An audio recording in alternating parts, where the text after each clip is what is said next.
So let's talk about GPA. It's a big deal. Everybody talks about their GPA. Well, most everybody. And of course, what is sort of looked at as the goal is a 4.0 GPA. You hear a lot of talk about a 4.0. And then in some rare instances, GPAs can be higher than 4.0. But that is not a possibility here at Bevel State. So what is a GPA? It stands for Grade Point Average. Grade Point Average. Now at some schools, instead of grade point average or GPA, they may refer to it as a QPA, which is a quality point average. So they're essentially the same thing. Now, something that you would need to know that I find a lot of people aren't aware of is how college credits are awarded. In high school, and I don't even know the number, I should, but I don't. In high school, I think one has to have 24 credits to graduate. It may be 28, I'm not sure. But the way you earn those credits is, of course, by taking the high school courses. And most high school courses give you one credit. I think they're called Carnegie units. But you get one credit, for example, for ninth grade English. You get one credit for 10th grade English. You get one credit for 10th grade history. You get one credit for algebra 1, for just examples. I may be wrong about some of those. And then there are occasionally some things that you only get half a credit for. In my day, driver's ed was a course that was only taught for one semester. English was taught all year long. Now, the advent of block scheduling has changed some of that. But things like I said, driver's ed were only a half credit course. And you not only need 24 credits, you have to have certain things that you have to have. You have to have 4 years of English. You had to have, I think, 4 years of math. I remember, oh gosh, it was about 25 years ago, the politicians down in Montgomery were beating their chests and proclaiming that Alabama now had the toughest graduation requirements in the country. They were calling it 4 by 4.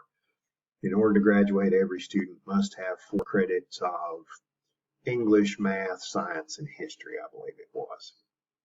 All right, college. The typical university degree, a 4-year degree, in other words, a bachelor's degree. It might be a BA or it might be a BS, Bachelor of Science, BA, BS, Bachelor of Science, BA, Bachelor of Arts. The typical deal with a 4-year degree is you need somewhere around 120 to 128 hours of credit. So for college, credits are given in hours. Most universities, especially in Alabama now, award semester hours. Some places work on a quarter system and give quarter hours. We work on a semester hour basis. And when I say that you need, for a bachelor's degree, 120 to 128 hours, I am talking about semester hours. The idea is that you get a number of credit hours that is approximately the number of hours that course meets in a week for a full semester, with a semester being 15 or 16 weeks long.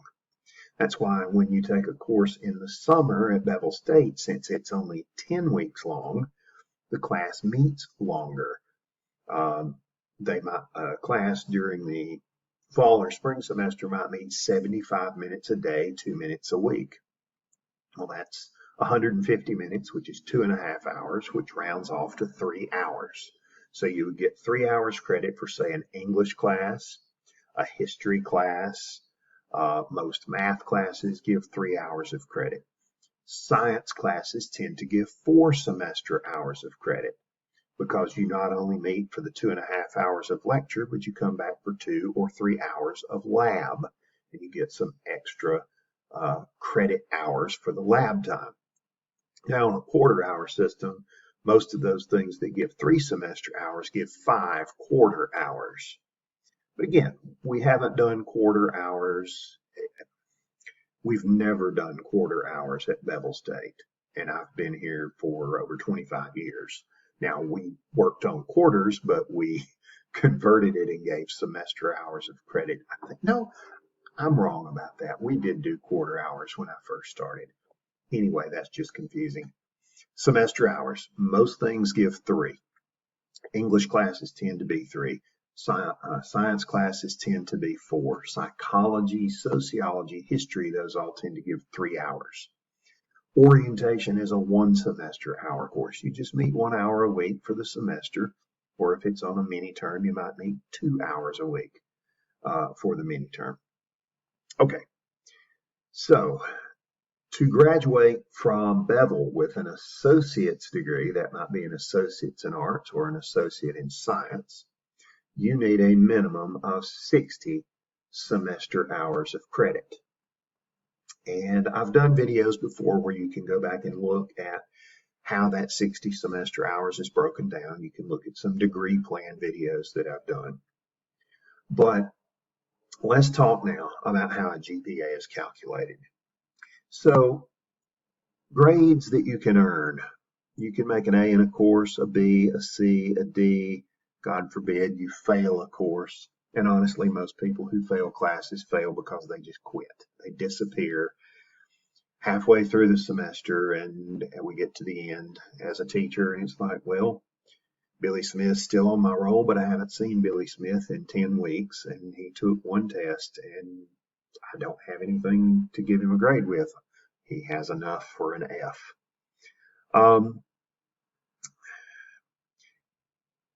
We have done away with WP and WF as I understand it, which was withdrawn passing, withdrawn failing. You can withdraw from a class. Honestly, and I should know this, this used to be up through midterm. I think that date has been pushed closer to the end of the semester now. Don't take my word on that. You could earn an incomplete, which is an I. Incomplete is assigned. I'll tell you an example circumstance. I've had students who've been there every day, taken every test, and then the day of the final, they don't show up. They're not there for the exam, and it turns out they're not there because they were in an accident.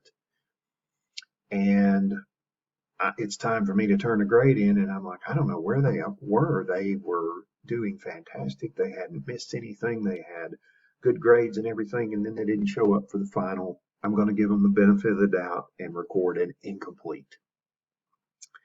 What the incomplete does is it gives you the course of the next semester to get back with me and make up whatever you missed. Take your final exam, and then I can turn in a grade change and change the incomplete to whatever grade you actually ended up earning. Now, downside is incomplete counts the same as an F until it gets changed. Okay, so what happens with these grades? If you make an A in a class, you get 4 quality points. I'll say 4 points per credit hour. So if you take a 3-hour course and multiply that times 4 points per hour, that means you get 12 points for that 3-hour course. You get 3 points per hour for a B, 2 points per hour for a C, 1 point per hour for a D, and nothing for an F, nothing for an incomplete. And the withdrawn means that it's as if you did not take those hours. It won't count. Okay, so let's take an example. Let's say that a student took orientation 10 or ORI 107, orientation. English 101 is a common course in a person's first semester. Let's say they took Math 100, um, History 201, and Biology 103. Now, this is a 1 hour course. These three are 3 each, and this one's 4. So they're taking a total of 14 hours of credit for that semester. Now, keep in mind, you need to earn 60 to get your degree. If you're trying to get 60 in 2 years, you need to get 30 in 1 year. 14, if you do this much again in the spring, you're only going to have 28. So you really need to try to get somewhere around 15 or 16 hours per semester, unless you intend to come in the summer and take a class or two then. Okay, so let's say that this student made an A in orientation, because you really should. We'll say they made a B in English 101, struggled a bit in Math 100 and only pulled out a C. Got a B in History 201 and Biology 103. Maybe they had a hard time with that as well and made a C. So what do? They made an A in a 1 hour course. So we give them 4 points per hour times 1 hour. That means they got 4 points. English, 3 hour course. They made a B. You get 3 points per hour for a B times 3 hours. They will earn 9 points. For a C, you get 2 points per hour, and it's a 3 hour course. 2 times 3 is 6 points. They made a B in this, which is 3 hours at 3 points per hour. They get 9 points for that. And you get 2 points per hour for a C times the 4 hours the course met. That's 8 points. So how many points did they earn altogether? 4 9's 13, plus 6 is 19, plus 9 is 28, plus 8 is 36 points. Grade points, quality points. How many total hours did we say they took? 14. So for that semester, it's 36 points over 14 hours, which is going to be 2 and 8/14, and I can't turn that into a decimal real quickly in my head. It's a little over 5. It might be 6.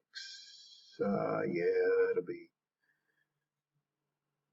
almost 6. It's going to be 2.5 something. You know what? I have a calculator right here. I don't tend to think about calculators often. 36 divided by 14 equals 2.57. That was close. 2.57. 2.571428, blah, blah, blah.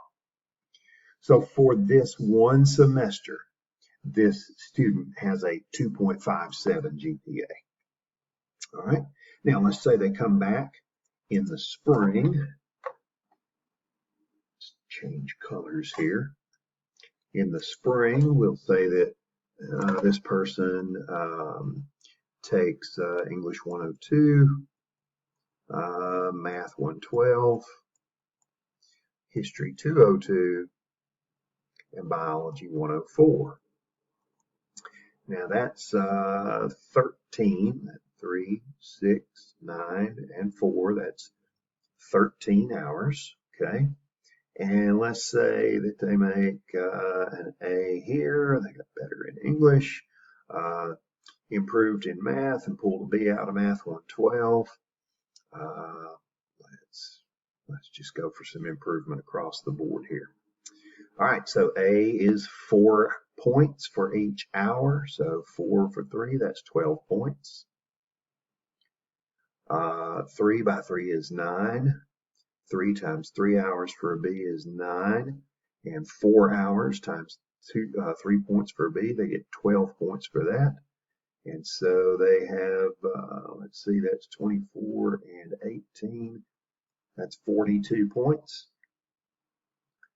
So they're adding 42 over 13. Now we've got two things to do here.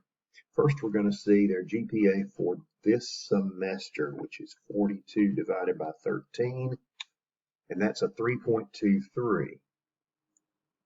Now, over here to the side, let's add up their total GPA for both semesters together. So they had 36 points and then 42 points. So that's 78 points total. 36 plus 42 is 78.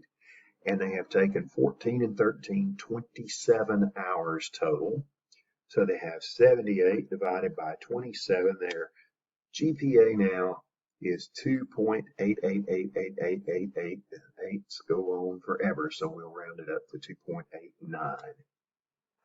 So you can look at a GPA for a single semester. You can look at a GPA for a different semester, but it all adds up as you go. And so you get a running total, an overall GPA for this student of 2.89. So what would a 4.0 mean? It would mean you made straight A's. Okay? 4.0 means straight A's. If you ever make less than an A in a class, you will never have a 4.0. You can get close to it, but you'll never have a 4.0. To graduate, you must have at least a 2.0. Gotta have at least a 2.0 to graduate. Okay, this has already run just a little bit long, so I'm gonna cut this off here. There is another issue that comes up. I'll address it in the next video, and that is, well, my GPA right now is 1.2, and I need to get it up to at least a 2.0 to get into this particular program. So I'm going to address that in the next video.